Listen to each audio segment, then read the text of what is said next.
ನಮಸ್ಕಾರ ಎಲ್ಲರಿಗೂ. ನಾನು ನಿಮ್ಮ ಭವ್ಯ ಚೇತನ್. ಇವತ್ತು ನಾನು ಪ್ರೆಸೆಂಟ್ ಮಾಡ್ತಿರೋದು ಅಮೆರಿಕನ್ ಕ್ರೇಪ್ ಅಲ್ಲಿ ಇದೆ. ತುಂಬಾನೇ ಚೆನ್ನಾಗಿದೆ. ಸ್ಯಾರಿ ಫುಲ್ ನಿಮ್ಗೆ ಚೆಕ್ಸ್ ಅಲ್ಲಿ ಬಂದಿದೆ. ಇದು ಆಕ್ಚುಲಿ ಇದು 3ನೇ ಸಲ ಇದು ರೀಸ್ಟಾಕ್ ಆಗ್ತಾ ಇರೋದು.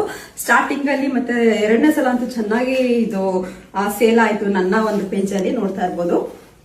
ಇದು ಫುಲ್ ಸೆಟ್ ಬರುತ್ತೆ. ನಿಮ್ಗೆ ಬ್ಲೌಸ್ ಬಂದ್ಬಿಟ್ಟು ರನ್ನಿಂಗ್ ಬರುತ್ತೆ. ನಿಮ್ಗೆ ನೋಡ್ತಾ ಇರುತ್ತೆ. ಇದರಲ್ಲಿ 2 ಕ್ವಾಲಿಟಿ ಇದೆ. ಒಂದು ಕಮ್ಮಿ ಕ್ವಾಲಿಟಿದು ಇದೆ, ಅದು 1300-400 ಗೆಲ್ಲ ಸಿಗುತ್ತೆ. ಇದು ನಿಮ್ಗೆ ಐ ಪ್ರೀಮಿಯಂ ಕ್ವಾಲಿಟಿ ಆಗಿದೆ. ಸೊ ಇದು 1950 ಆಗುತ್ತೆ. ಲಾಸ್ಟ್ ಟೈಮ್ ತಗೊಂಡಿರೋರು ನೋಡಿರ್ಬೋದು ಇದ್ರದ್ದು ಕ್ವಾಲಿಟಿ ಎಷ್ಟು ಚೆನ್ನಾಗಿದೆ ಅಂತ ಅಂದ್ಬಿಟ್ಟು. ಇದ್ರಲ್ಲಿ ಯಾವ ಕಲರ್ಸ್ ಇದೆ ಅಂತ ಅಂದ್ಬಿಟ್ಟು ತೋರಿಸ್ಕೊಡ್ತೀನಿ ಬನ್ನಿ. ಪಿಸ್ತಾ ಗ್ರೀನ್ಗೆ ಪರ್ಪಲ್, ಆನಿಯನ್ಗೆ ಮೆರೂನ್, ಸೇಮ್ ನಾನು ಏನ್ ವೇರ್ ಮಾಡಿದ್ದೀನಿ ಬ್ಲ್ಯಾಕ್ ಇಲ್ಲ, ಇದು ಬ್ಲ್ಯಾಕ್ ಅಲ್ಲ, ನೇವಿ ಬ್ಲೂಗೆ ಸ್ಕೈ ಬ್ಲೂ,